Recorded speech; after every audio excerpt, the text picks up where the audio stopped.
Hi, this is Vanessa Garcia from Inductive Automation. I went ahead and clicked on the download button at inductiveautomation.com and I installed version 8.0.1 on my computer. So there's the installer right there. And once you run the installer, your gateway looks like this.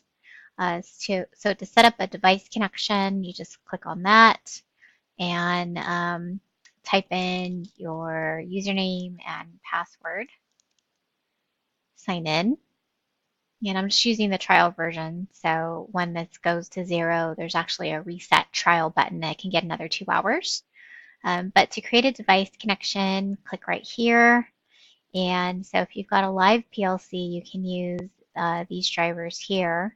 And then you would just type in, so say it's the Micrologix PLC, I would just type in a name and then type in the IP address of that PLC on my network.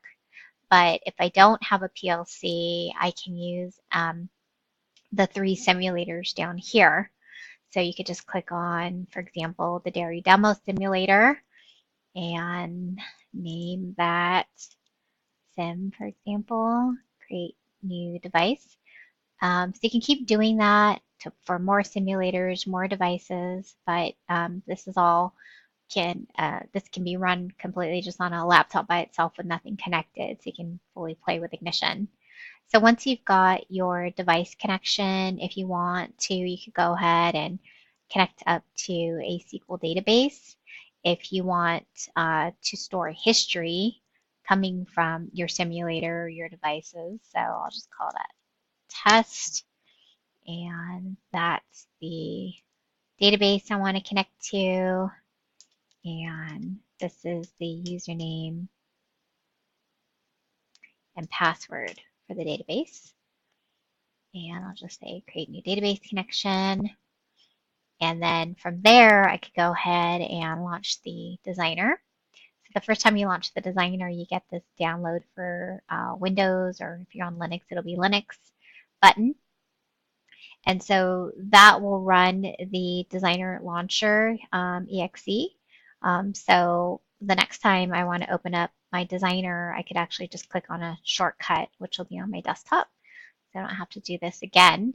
But the first time you run this, it does this little installer here, and then you don't have to ever do that again. So here's my designer. I'm going to go ahead and click this launch button, and then I'll show you how to get the make tags from that simulator connection.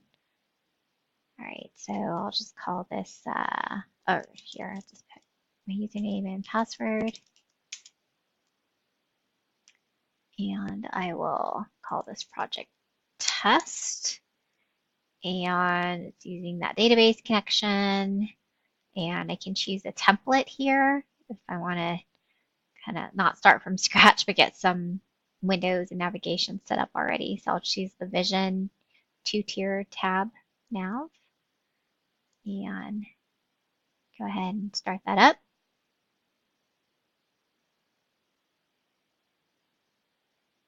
And it's just loading all of the modules that I have running in trial mode.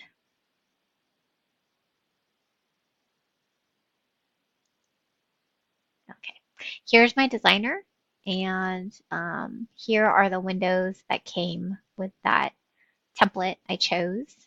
So let's click on the opening window, which is the one right here, and I'll just kind of delete what's there so I have some room to play. And here where you see tags, you've got nothing there. So in order to make tags, you click on this button right here, which will browse your OPC connection. And that's where if I had connected to my Micrologix, it would show up here, but there's that simulator. And then these are all the tags in the simulator. So if I wanted to create some tags here, I could grab, for example, that refrigeration folder. And so now I've got some live tags to play with. So with those tags, you can drag them on the screen and start, displaying your live status if you'd like. You can go and click on your tags. You right click and go to edit. And then down here, You can go ahead and enable history, and then you can point that to a history provider. So that would be that database that I connected to earlier called test. And then you have some options here on your dead bands and time between samples and stuff like that. So I'll go ahead and click apply and okay. And then now if I want to show history, I could just go and maybe choose a chart, easy chart, for example, drop that on and then drag these tags on top. And I can put my chart in real-time mode so you get to see the values coming through. So that's how to connect to a simulator. Again, I used the configuration here, configuration, and then I connected to my simulator under device connections, right?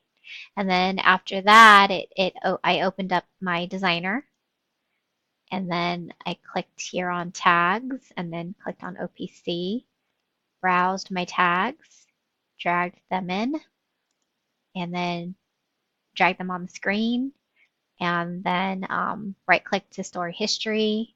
And then of course you've got more components over here on the right, so you can decide, exactly what you want your screen to look like, and then just start building your screens out.